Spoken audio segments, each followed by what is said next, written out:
We're already here on the trip. We only invited those who truly matter. Just send the beach house keys over. Don't cause a scene.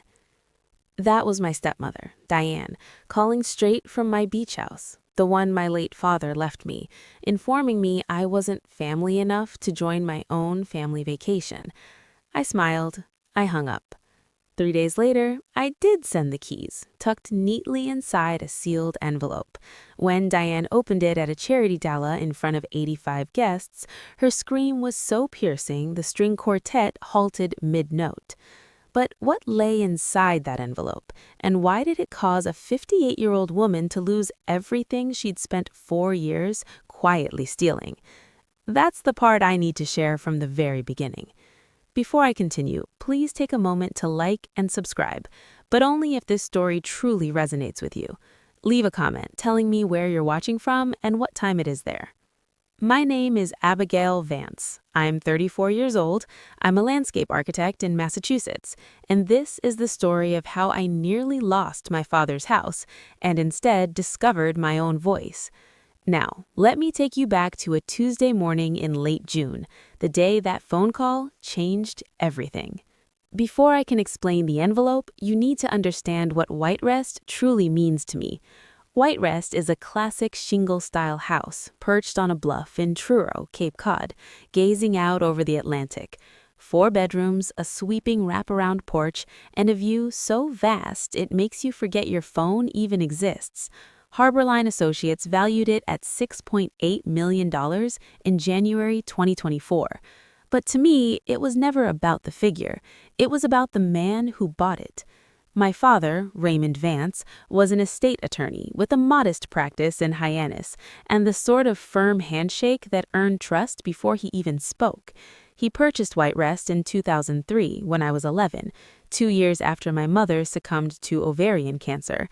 The house was meant as a fresh beginning, and for a time, it truly was. Every summer, Dad and I would repaint the fence posts, replace warped porch boards, and sit outside with his rolled-up blueprints while he quizzed me on load-bearing walls and dormer angles. That porch is where I chose to become an architect. That porch is where my father became my closest friend. Then he remarried. Diane Ashford entered our lives when I was 18, already packing for Boston University. She was poised, eloquent, and exceptionally skilled at making my father feel essential. Meredith, their daughter, arrived a year later, and gradually, so gradually I barely registered it, every visit to White Rest left me feeling less like a daughter and more like a visitor. Dad once said something I didn't fully grasp until years later. "This house is yours, Abby. I've made sure of it on paper." I thought he was simply being tender. I had never actually read his will. 2 weeks after his funeral, Diane changed the locks. She called it a security measure. I convinced myself it was just a lock, but in hindsight, it was the first door she ever shut against me. The locks were merely the start. Over the following 4 years, Diane erased my place in the family the way one meticulously removes a stain from fabric, patiently, deliberately, until nothing remained. Thanksgiving 2021, 5 months after Dad passed, Diane told me the gathering was intimate, just immediate family grieving together. I later learned 14 people sat at the table, including Diane's sister and 2 neighbors I'd never met. Christmas 2022, I was invited, but placed at a folding card table by the kitchen, while Meredith's friends occupied the dining room. I carved the turkey, I served the pie. No one said thank you. Then came the group chat. Our family iMessage thread, Vance Family, had existed since 2019, and in September 2022, I realized I no longer received messages. When I asked Diane, she gave a gentle laugh.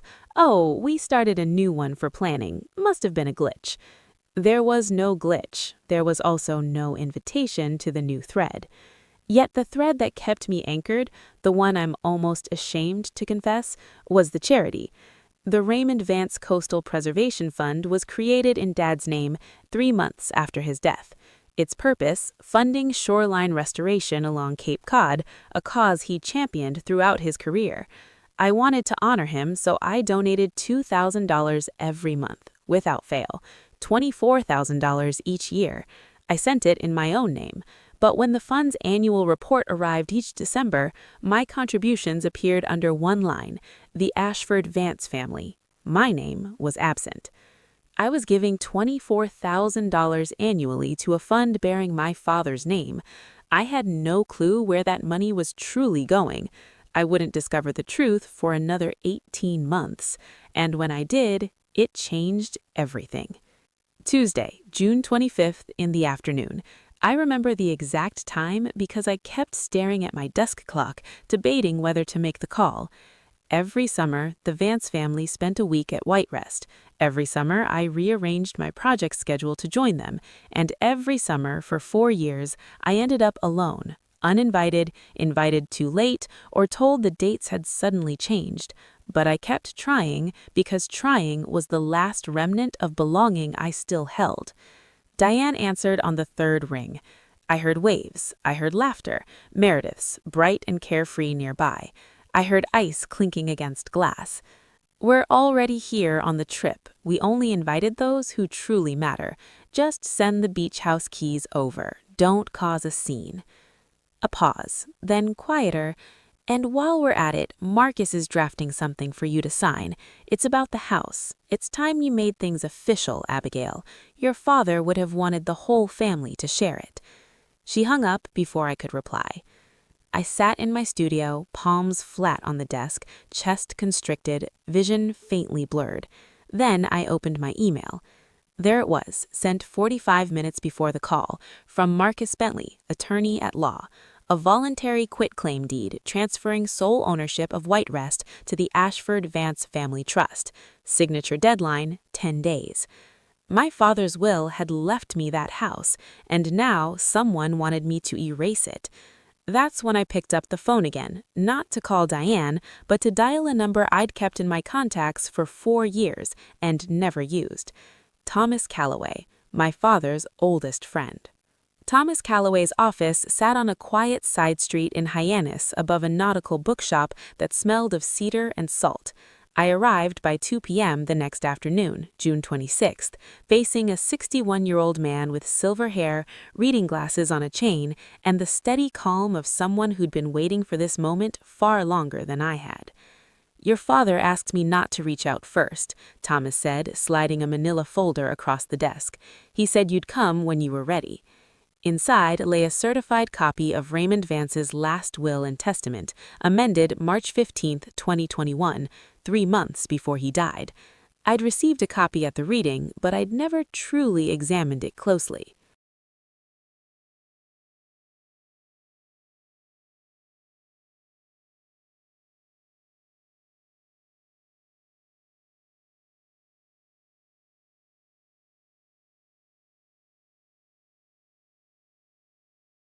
Grief does that. You tuck documents away, promising yourself you'll read them later, and later stretches into years. Thomas directed me to the section on White Rest. The wording left no room for doubt.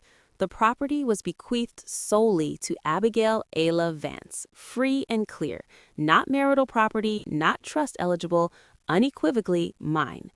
Then he pointed to a clause I'd never seen, Article 14.3, the forfeiture provision. It stated in part, should any beneficiary or related party be proven to have misappropriated, fraudulently transferred, or misused any asset of this estate, including any charitable fund bearing the testator's name, that party's entire inheritance share shall be forfeited and redirected to the preservation fund under the executor's management. I read it twice. Then I looked at Thomas. Your father built this as a safety lock, he said. He knew Diane. He didn't trust her with the finances, but he also didn't want open warfare without proof. Thomas paused, took off his glasses, and held my gaze. I'm the executor, Abigail. I hold the legal authority to invoke that clause, but only with evidence, real, documented evidence. Your father didn't leave you defenseless, he added softly. He simply trusted you'd find your way here when the time was right. I left that office clutching a folder that felt heavier than paper alone. For the first time in 4 years, The weight wasn't grief. It was possibility. Thomas made one call, and by Thursday morning, Nina Aldridge entered my life. Nina was 37, a forensic accountant who'd spent 6 years with the Massachusetts Attorney General's office before striking out on her own. Shaved undercut, tortoise-shell glasses, and the habit of studying spreadsheets the way detectives study crime scenes, with laser focus, endless patience, and zero sentiment. Thomas retained her on my behalf for $8,500 drawn from my savings. It was the most expensive purchase I'd ever made that didn't come with walls. Between June 27th and June 30th, Nina extracted 3 years of financial records from the Raymond Vance Coastal Preservation Fund. What she uncovered made me sink into a chair. $340,000 had been dispersed under vague line items, event management fees, and consulting services. The listed vendors were either ghosts or traced back to one Shell LLC, Ashford Creative, registered in Delaware in August 2022. The sole member? Meredith Vance. Funds flowed from the charity into Ashford Creative's account, then directly into Meredith's personal Wells Fargo checking account. 17 separate transfers across 28 months. And every year, my $24,000 appeared in the donor records under the Ashford Vance family. My name erased. Nina assembled a 47-page report notarized July 7th. LLC filings, legally subpoenaed bank transaction histories secured by Thomas as executor, and a concise 1-page timeline tracing every dollar to its date. "The paper trail is immaculate, Abigail," Nina told me, aligning the pages on her desk. They weren't even cautious. They never expected anyone to look. $340,000. Every cent accounted for. But I didn't go to the police. I didn't confront Diane. Thomas explained there was a better path, and it began with a gala invitation that had just landed in my mailbox. On the night of June 30th, I sat alone in my South Boston apartment, everything spread across the kitchen table like trial exhibits: the certified copy of Dad's will, Nina's 47-page report, Marcus Bentley's quitclaim deed, and a cream-colored invitation embossed in navy ink.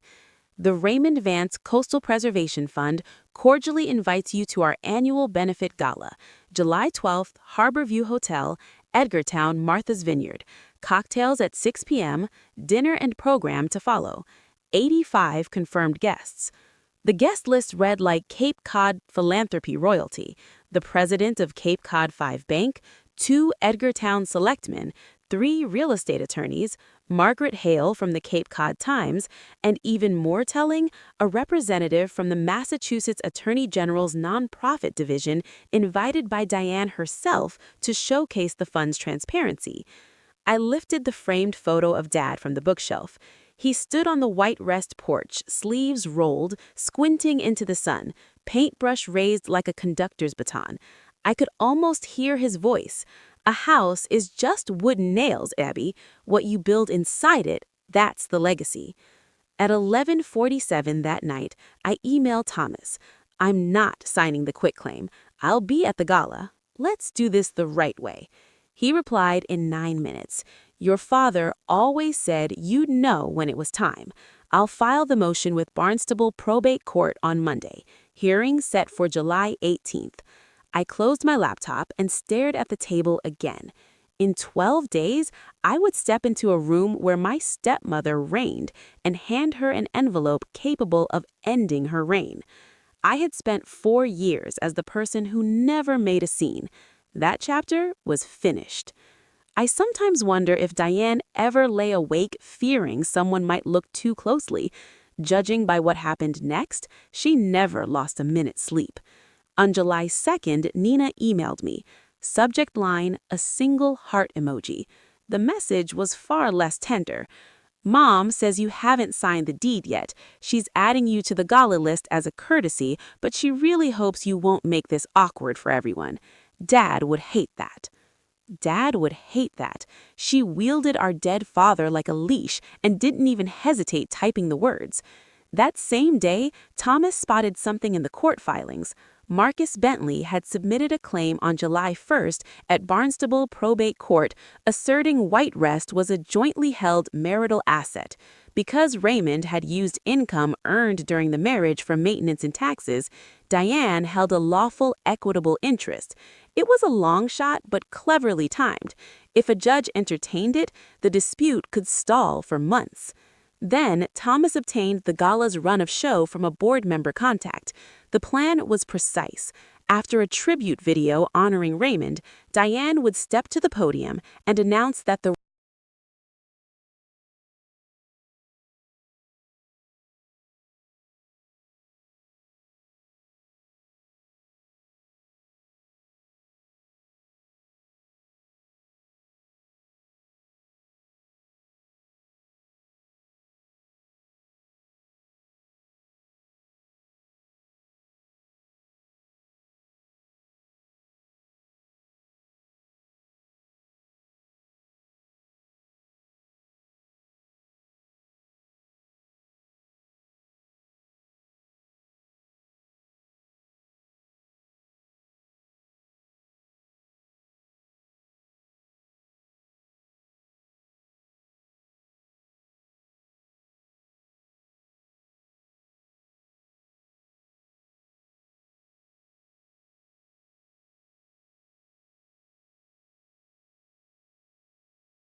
I didn't lose sleep those 7 days. For the first time in 4 years, I slept like someone who had finally stopped pretending that silence equaled peace, that compliance was love, that surrendering everything was the cost of belonging.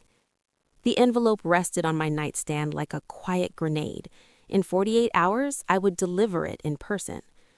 The morning of July 12th, I boarded the Steamship Authority ferry at Woods Hole with a shoulder bag holding the sealed envelope, a fully charged phone, and the East Tim lighthouse drawings, just in case anyone at the gala needed reminding what I actually did for a living.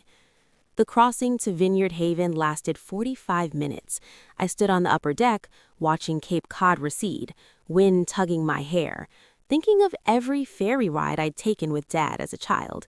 He'd always buy me a cranberry juice and point out osprey nests perched on the channel markers. He made everything feel safe, even open water. Harborview Hotel in Edgartown is a white clapboard landmark from 1891, all wraparound porches and widow's walks perched on a hill above the harbor. The gala would begin at 6, cocktails on the veranda, dinner in the main ballroom. 85 guests, bank presidents, selectmen, attorneys, philanthropists, Margaret Hale with her reporter's notebook, Victoria Marsh from the Massachusetts Attorney General's nonprofit division, personally invited by Diane to vouch for the fund's credibility. Diane's stage, Diane's crowd, Diane's night. I checked in at 4, hung my navy blazer on the bathroom door, and sat on the bed's edge holding the envelope. My phone buzzed. Thomas, texting from the next ferry. I'm 30 minutes behind you, but heads up, Marcus Bentley just filed an emergency motion to postpone the July 18th hearing. 60 more days for discovery. If the judge grants it, Diane buys herself 2 months to spin this. Tonight matters more than ever. I set the phone down, looked at the envelope, and exhaled. In 2 hours, I would walk into a room full of people convinced Diane Ashford Vance was the true guardian of my father's legacy, and I would show them the truth, or lose everything trying. 6:15. The veranda was already alive. Linen suits, sundresses, champagne flutes catching the last golden light over Edgartown Harbor. A string quartet played Debussy near the railing. Everything smelled of roses, salt air, and money. I stepped through the French doors and Diane spotted me within seconds, as though someone had been watching the entrance. She was radiant, cream silk dress, pearl earrings, a smile so wide and warm you'd think she'd been counting the days until I arrived. "Abigail, you made it!" She air-kissed my cheek, gripped my elbow, and steered me toward the far corner of the veranda before I could greet anyone else. The moment we were out of earshot, the warmth vanished. "Did you bring the keys?" Her voice dropped to a whisper. "Marcus has the paperwork inside. We can do this quietly during cocktails. Sign, smile. No one needs to know the details." I held her gaze. "I brought the keys, Diane. You'll get them tonight." Something flickered behind her eyes. Relief, perhaps, or triumph. She squeezed my arm. "Good girl." She walked away, and within a minute, Meredith appeared beside a cluster of guests near the bar, champagne in hand, gesturing toward me with a bright smile. "Abigail is such a sweetheart. She's going to help us turn White Crest into something the whole community can enjoy." I didn't correct her. Not yet. Instead, I scanned the room. Margaret Hale stood at the bar, notebook open, pen moving. Victoria Marsh, mid-40s, dark blazer, no champagne, was speaking with the Cape Cod 5 president near the hydrangeas. Through the ballroom side door, I could see Diane testing the microphone on stage, leaning toward the event coordinator. "After the tribute video, I'll make the announcement about White Crest. Keep the lights on me." Thomas arrived at 6:40, caught my eye from the entrance, and gave one quiet nod. "Don't embarrass yourself tonight, Abigail. You're here because I allowed it. Remember that." I remembered. I would remember it for the rest of the evening. At 7:30, the ballroom lights dimmed and 85 people swiveled their chairs toward the projection screen. The tribute video ran 4 minutes. It opened with a photo of my father in front of the Barnstable Courthouse in 1998, young, sharp-jawed, briefcase in hand. Then came shots of him at White Crest painting the fence, standing on the bluff, shaking hands at a dune restoration groundbreaking. His voice, pulled from an old recorded speech, filled the room. "The coastline doesn't belong to any of us. We're just its caretakers." I searched for myself in that video. I appeared once, a blurry shape in the background of a 2017 family photo, half cropped out. Diane and Meredith, by contrast, filled nearly every other frame. Diane at Raymond's side at galas, Meredith as a toddler on the White Crest porch. A family I barely recognized, assembled from photographs I'd never been invited to take. When the video ended, Diane rose and glided to the stage, as though the spotlight had been built for her alone. Her voice trembled, perfectly calibrated, just enough emotion to feel genuine without losing control. "Raymond's dream was always that White Crest would serve a greater purpose," she said, one hand over her heart. "And tonight, I'm proud to announce that our family, united, has decided to transfer the property into the Ashford Vance Family Trust to become a coastal preservation center open to the public." Applause rippled through the room. Margaret Hale looked up from her notes. Victoria Marsh nodded approvingly. Then Diane turned, found me at table 4, and extended her hand like a queen beckoning a subject. "Abigail, sweetheart, would you like to come up and say a few words? We have the paperwork ready. This is your father's legacy, after all." 85 pairs of eyes turned toward me.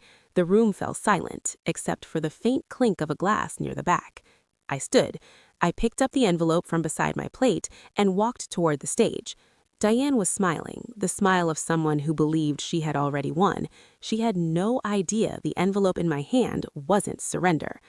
The stage was small, just a riser, a podium, a single microphone, but it felt vast. The ballroom lights angled upward. I could see every face in the first 3 rows clearly.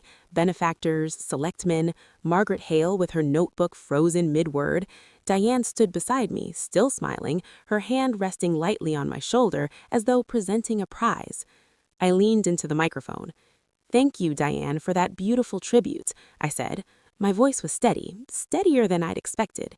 "My father loved White Crest more than any place on earth, and he was very, very specific about what he wanted for it." I paused. The room waited. "I won't be signing the quitclaim deed tonight." I let the sentence settle. Somewhere near the back, a chair creaked.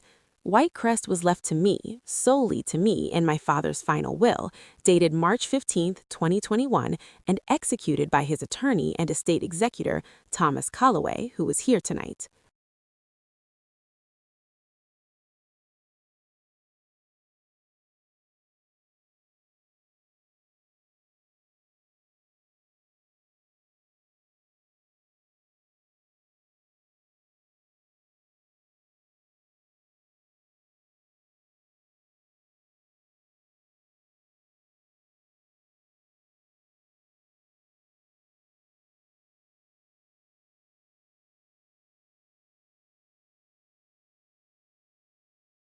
Thomas stood at table 7.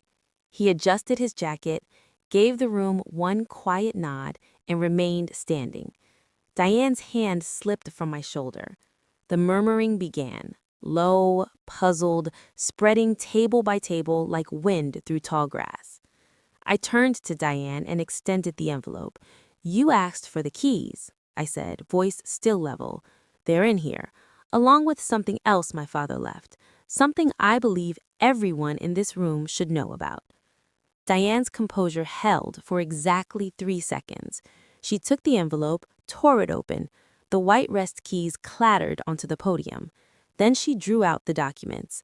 I watched her eyes track the first page, the highlighted text of Article 14.3, then the second, Nina's one-page summary.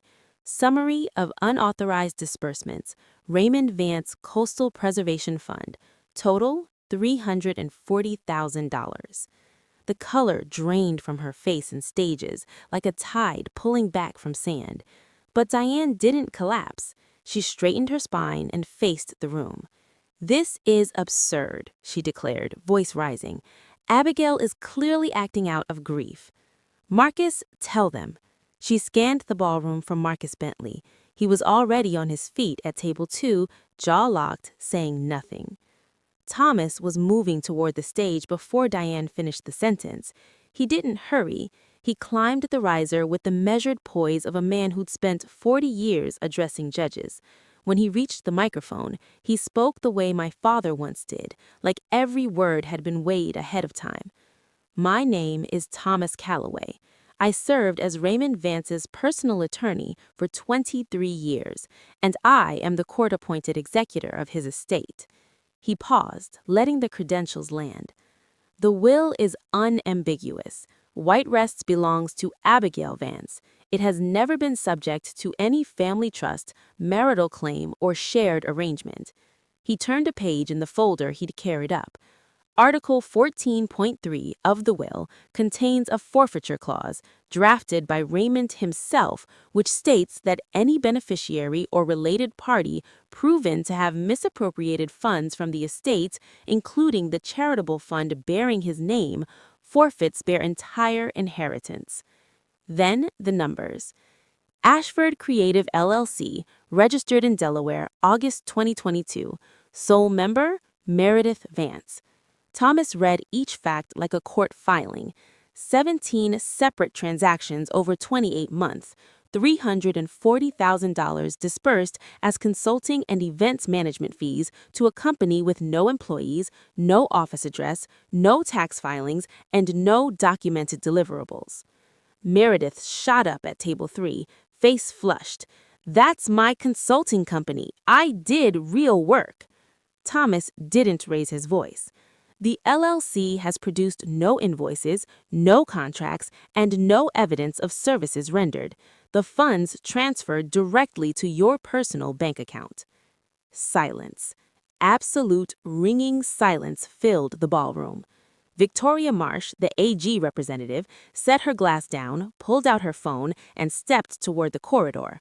Margaret Hale's voice recorder had been running for 5 minutes. Its small red light glowed beside her napkin. Marcus Bentley stood, straightened his tie, and said quietly to Diane, "I need to speak with my client privately." Then he walked out of the ballroom without a backward glance. Marcus left, and with him went the last person willing to defend Diane Ashford Vance in a room full of witnesses. What happened next is something I've replayed more times than I can count, not because it felt good, but because it felt irreversible. Diane stood alone at the podium now, microphone still live.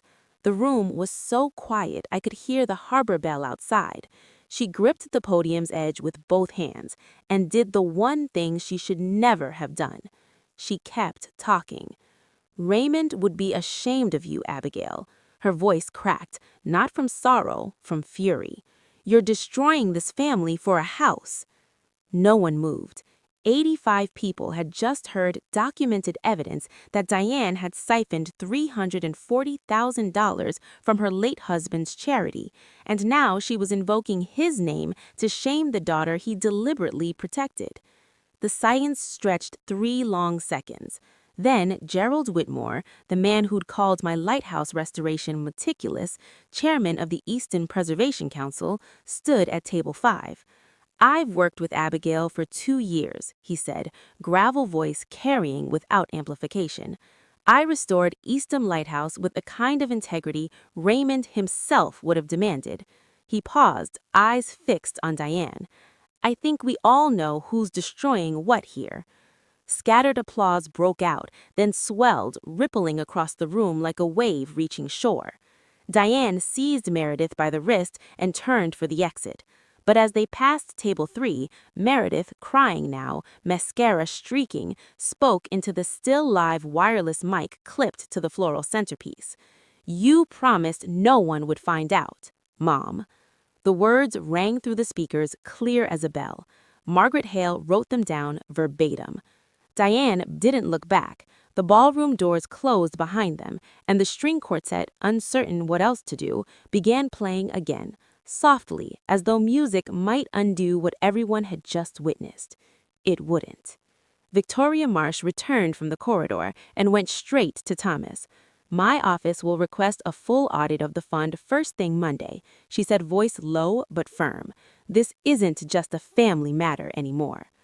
I didn't speak another word after Diane left the stage. I didn't need to. The numbers had already spoken everything. Thursday, July 18th, 10 a.m., Barnstable County Probate and Family Court. I wore the same navy blazer from the gala, not for symbolism, but because it was the only professional jacket I owned without paint on the cuffs. Thomas sat beside me at the petitioner's table. Nina was in the gallery row directly behind, laptop bag on her knees, ready if the judge requested source documents. Diane sat opposite with a new attorney, a gray-haired woman from a Hyannis firm I didn't recognize. Marcus Bentley had formally withdrawn on July 15th, citing irreconcilable differences in legal strategy. Meredith was absent. The emergency motion to postpone had been denied. The Attorney General's office had filed a brief the previous week supporting the original hearing date, arguing any delay risked further dissipation of estate assets while the fund remained under investigation. Thomas presented the case methodically. He entered the certified will, the forfeiture clause, and Nina's 47-page report, already filed with the court 10 days earlier. Diane's new attorney challenged the standing of the forfeiture provision, calling it unusually punitive. Judge Eleanor Garrett listened, reviewed the will's language for several minutes, then removed her glasses. "The decedent's intent was clear," she said. "His language was precise, and the evidence of misappropriation is unambiguous. The forfeiture clause hereby activated." She read the ruling slowly. Diane's entire inheritance share, the life insurance payout of $1.2 to $2 million still held in escrow, her equity interest in the fund, her claim to any jointly managed estate assets, was forfeited and redirected to the preservation fund under Thomas's management as executor. White Rest was confirmed as the sole property of Abigail Elaine Vance. No encumbrance, no dispute. Diane sat motionless through the ruling, hands folded in her lap, staring at a point somewhere above the judge's head. She didn't cry, she didn't speak. When it ended, she stood, buttoned her jacket, and walked out of the courtroom without glancing at me. It was the first time in 4 years that Diane Ashford Vance had nothing to say to me, and I realized, with a strange, hollow clarity, that silence was the only honest thing she'd ever given me. The article went live at 6 a.m. on Monday, July 22nd. Margaret Hale's byline stretched across the top of the Cape Cod Times digital edition. Vance Foundation under state scrutiny after gala revelation. $340,000 in questionable disbursements.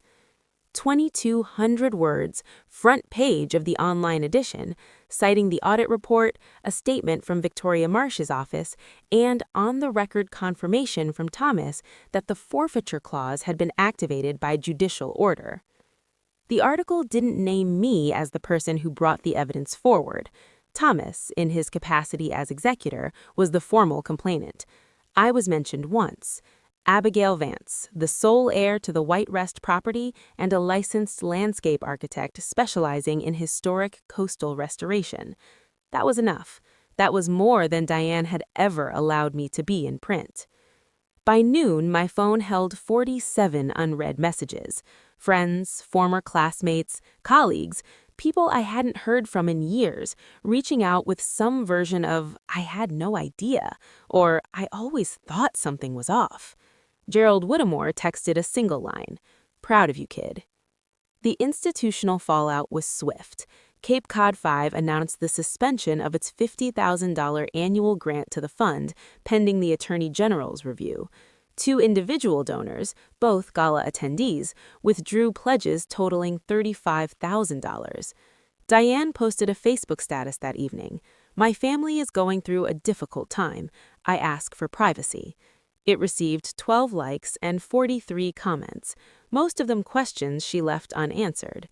Later that week, Margaret Hale called, not for a follow-up quote, for something else entirely. "I'd heard rumors about that fund for 18 months, she said, but no one would go on the record. No one would confirm anything. You didn't just save your house, Abigail. You gave me a source." I sat with that for a long time after I hung up. My silence for 4 years hadn't protected anyone. It had only protected Diane. 3 of those 47 messages were from Meredith. I didn't open them. Not yet. By August, the dominoes fell in steady rhythm. The Attorney General's office completed its preliminary audit in the 3rd week of the month. The conclusion matched Nina's report exactly. $340,000 disbursed without legitimate basis.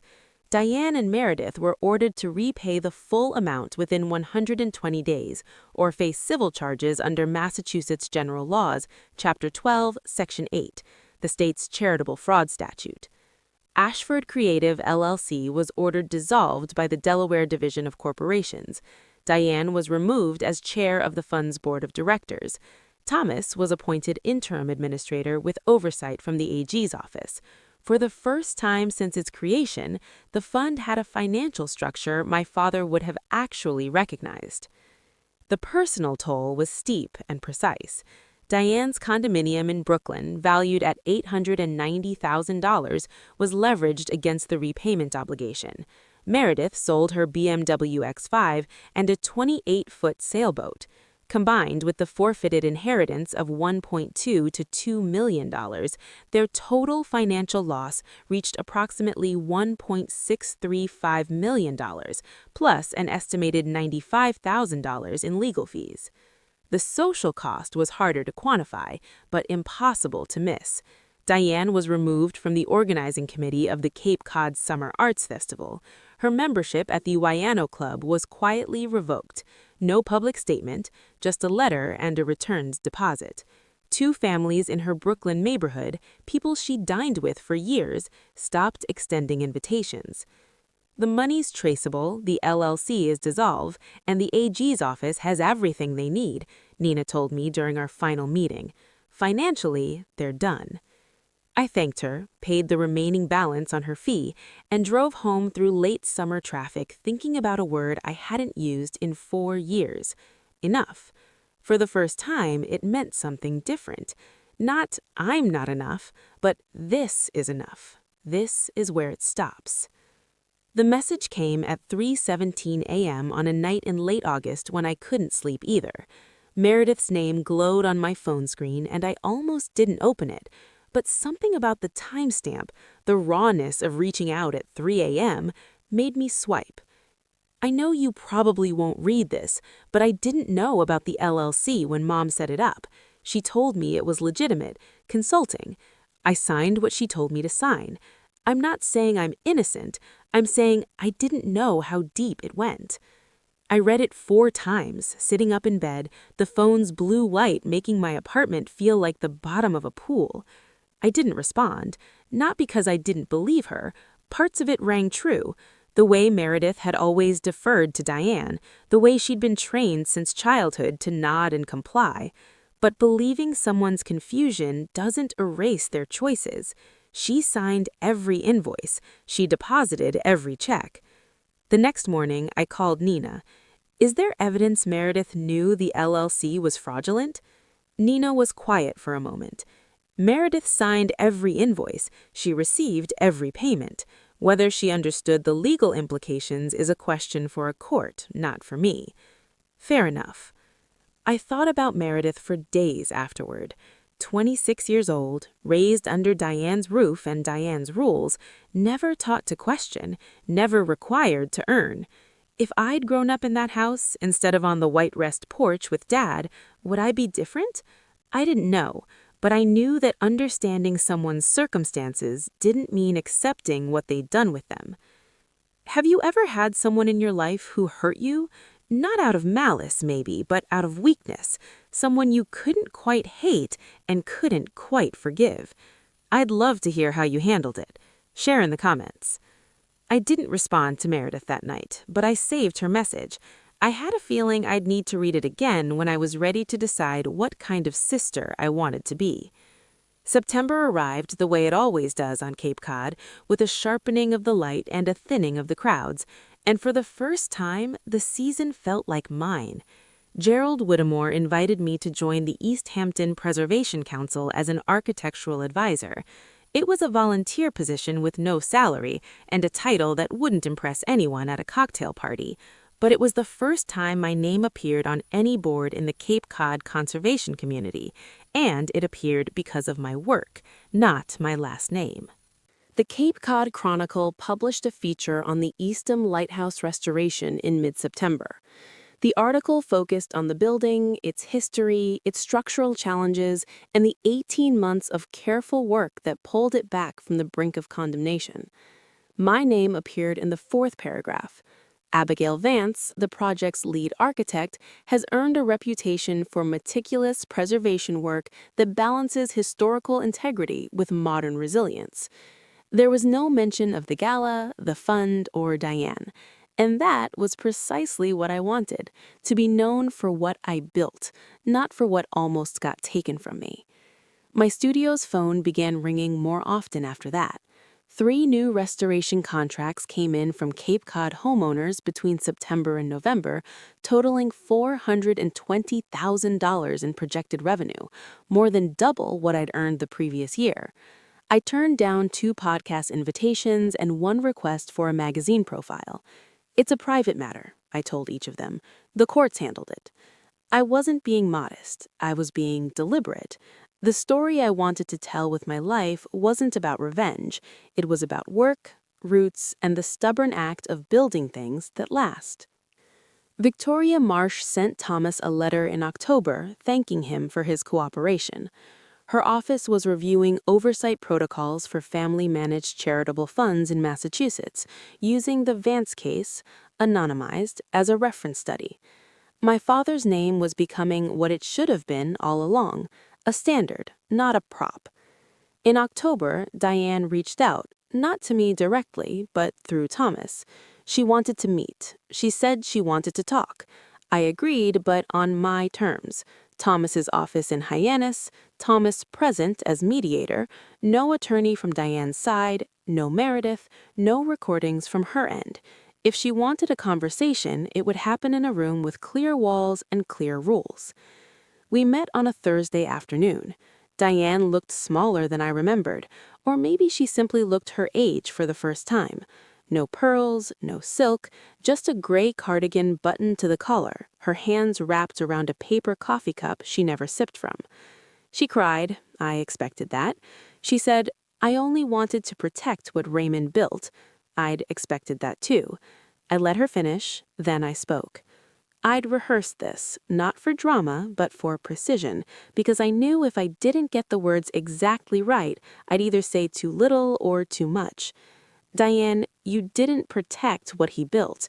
You tried to take what he left for me. I don't hate you, but I won't let you have access to my life the way you've had for the last 4 years. If you want a relationship, it starts with honesty, not control. Then I laid out 3 conditions. First, all communication regarding property, finances, or estate matters would go through Thomas, no direct contact. Second, the fund repayment must be completed in full before any family gathering of any kind. Third, I would not attend any event organized under the Vance family name until the fund was restructured with independent oversight. Diane listened. She didn't argue.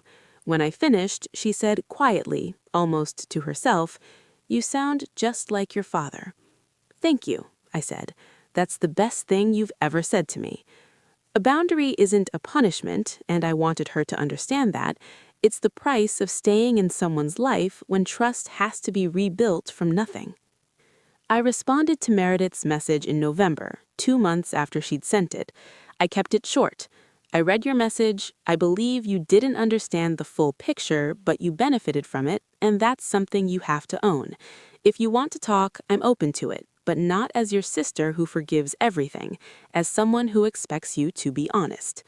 She wrote back within an hour, and we agreed to meet at a cafe in Falmouth, halfway between us, neutral ground, no history attached to the walls. The conversation lasted 2 hours. Diane looked different than I remembered, or maybe she simply looked her age for the first time. No pearls, no silk, just a gray cardigan buttoned to the collar, her hands wrapped around a paper coffee cup she never sipped from. She cried. I expected that. She said, "I only wanted to protect what Raymond built." I'd expected that too. I let her finish, then I spoke. I'd rehearsed this, not for drama, but for precision, because I knew if I didn't get the words exactly right, I'd either say too little or too much. "Diane, you didn't protect what he built. You tried to take what he left for me. I don't hate you, but I won't let you have access to my life the way you've had for the last 4 years. If you want a relationship, it starts with honesty, not control." Then I laid out 3 conditions. First, all communication regarding property, finances, or estate matters would go through Thomas, no direct contact. Second, the fund repayment must be completed in full before any family gathering of any kind. Third, I would not attend any event organized under the Vance family name until the fund was restructured with independent oversight. Diane listened. She didn't argue. When I finished, she said quietly, almost to herself, "You sound just like your father." "Thank you," I said. "That's the best thing you've ever said to me." A boundary isn't a punishment, and I wanted her to understand that. It's the price of staying in someone's life when trust has to be rebuilt from nothing. I responded to Meredith's message in November, 2 months after she'd sent it. I kept it short. "I read your message. I believe you didn't understand the full picture, but you benefited from it, and that's something you have to own. If you want to talk, I'm open to it, but not as your sister who forgives everything, as someone who expects you to be honest." She wrote back within an hour, and we agreed to meet at a cafe in Falmouth, halfway between us, neutral ground, no history attached to the walls. The conversation lasted 2 hours. Diane looked different than I remembered, or maybe she simply looked her age for the first time. No pearls, no silk, just a gray cardigan buttoned to the collar, her hands wrapped around a paper coffee cup she never sipped from. She cried. I expected that. She said, "I only wanted to protect what Raymond built." I'd expected that too. I let her finish, then I spoke. I'd rehearsed this, not for drama, but for precision, because I knew if I didn't get the words exactly right, I'd either say too little or too much. "Diane, you didn't protect what he built. You tried to take what he left for me. I don't hate you, but I won't let you have access to my life the way you've had for the last 4 years. If you want a relationship, it starts with honesty, not control." Then I laid out 3 conditions. First, all communication regarding property, finances, or estate matters would go through Thomas, no direct contact. Second, the fund repayment must be completed in full before any family gathering of any kind.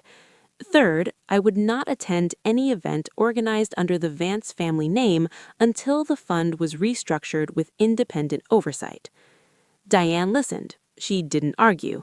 When I finished, she said quietly, almost to herself, "You sound just like your father."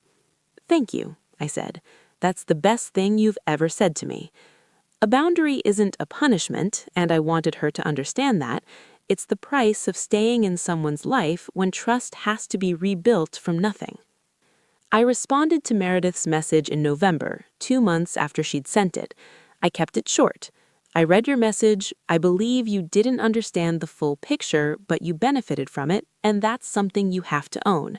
If you want to talk, I'm open to it, but not as your sister who forgives everything, as someone who expects you to be honest. She wrote back within an hour, and we agreed to meet at a cafe in Falmouth, halfway between us, neutral ground, no history attached to the walls. The conversation lasted 2 hours. Diane looked different than I remembered, or maybe she simply looked her age for the first time.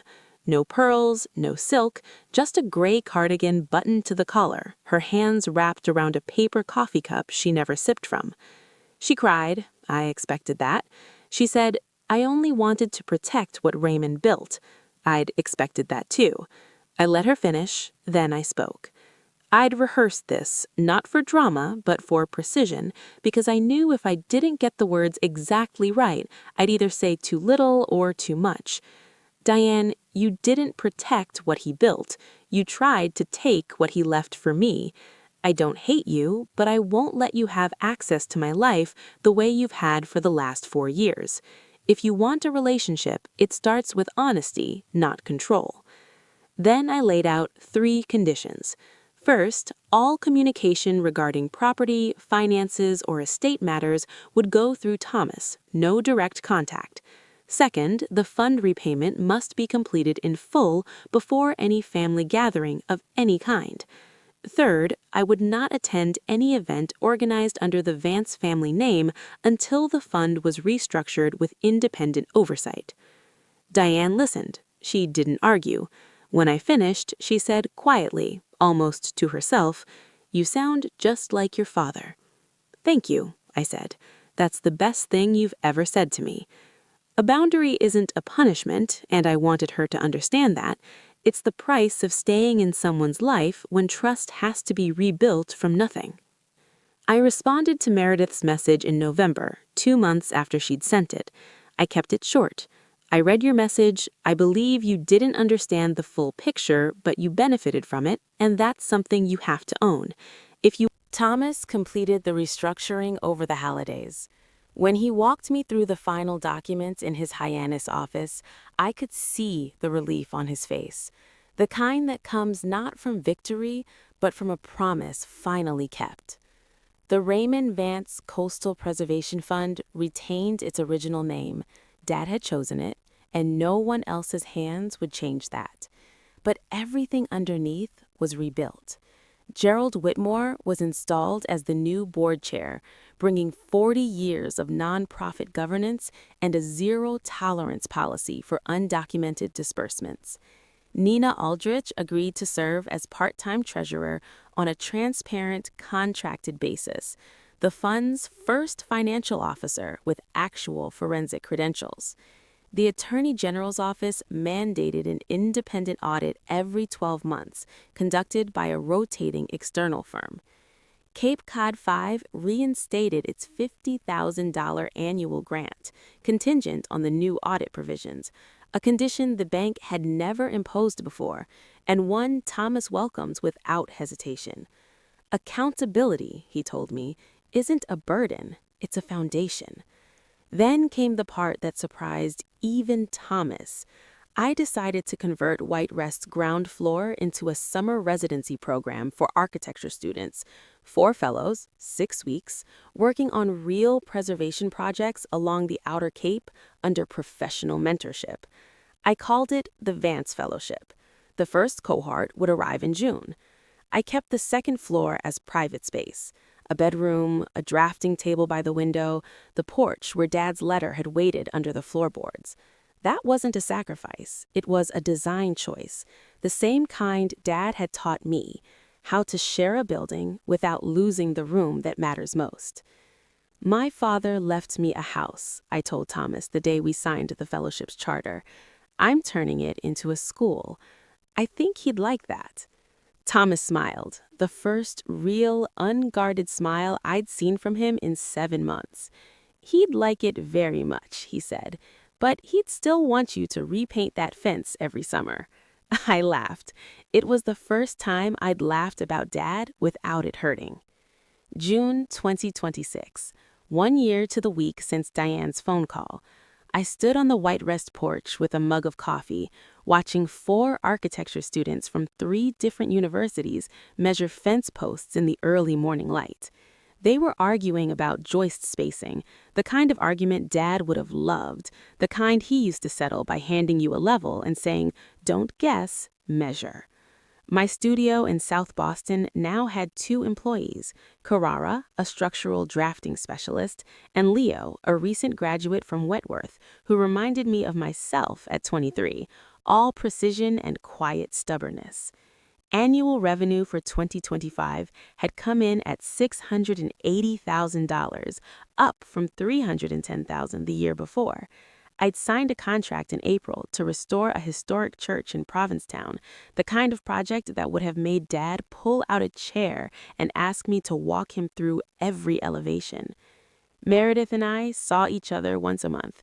We weren't close, not the way sisters in movies are close, but we were honest, which was better. She'd been in therapy since December. In March, she was hired as an events coordinator at a low-income nonprofit that matched low-income families with housing assistance, the first job she'd ever gotten without Diane's name on the application. When she told me about it over coffee, her eyes were bright in a way I'd never seen before, not the brightness of performance, but of someone discovering for the first time that they could stand on their own. Diane had repaid $280,000 of the $340,000 she owed. The remaining $60,000 was on a court-approved installment plan. She did not come to White Rest. I did not invite her. Neither of us pretended that was temporary. Thomas visited every July. He'd sit on the porch, drink coffee, and tell me stories about Dad, cases they'd argued, jokes they'd shared, the time Raymond accidentally filed a motion in the wrong county and drove 90 miles to fix it before the clerk noticed. "You're the closest thing I have to a father now," I told him once. He set down his mug and looked at the ocean. "Your father would say, I'm just the messenger." I didn't win a war. I won the right to stop fighting one. The night of July 12, 2026, exactly 1 year since the gala, I sat at the drafting table in the upstairs bedroom at White Rest and wrote a letter I could never send. Dear Dad, I found the letter under the porch. I found the clause in the will. I found Thomas when I was ready. You planned for everything except how much I'd miss you while figuring it all out. White Rest is a school now. There are kids here learning to measure joists the way you taught me. They don't know your name yet, but they will. One of them, a girl from Springfield who'd never seen the ocean before this summer, asked me yesterday why the porch faces east instead of south. I told her what you told me, because the morning light is honest. It shows you everything, the cracks, the beauty, all of it. She wrote it down in her notebook. You would have liked her. I didn't let them take the house, and I didn't let them take me. I think you knew I wouldn't. That's why you left me the keys, not just to the door, but to the choice. Meredith is trying. I don't know if she'll make it all the way, but she's walking in the right direction, and I think that matters. You asked her to take care of me. She didn't, but maybe I can take care of the space between us until she's strong enough to meet me in it. I love you. I miss your handwriting and your terrible coffee and the way you hummed when you were reading contracts. Abby. I folded the letter, walked downstairs, and placed it inside the cigar box under the porch next to his. The next morning, I woke early and walked to the beach. The tide was out, the sand firm and cold, the sky the color of unfinished steel. I walked for a long time without thinking about Diane or the gala or the courtroom or any of it. I just walked, and the ocean did what it always does, kept going, indifferent and enormous, and exactly where it was supposed to be. The horizon didn't look different, but I did. Back in Boston, I reorganized my studio on a Sunday afternoon in mid-July, the kind of quiet, methodical work that calms me the way other people are calmed by music. I hung 3 things on the wall behind my drafting table. The first was a framed copy of the opening page of Dad's will, not the forfeiture clause, not the property section, but the preamble where he'd written in his own hand, "I leave these things not as possessions, but as responsibilities. May they be carried with integrity."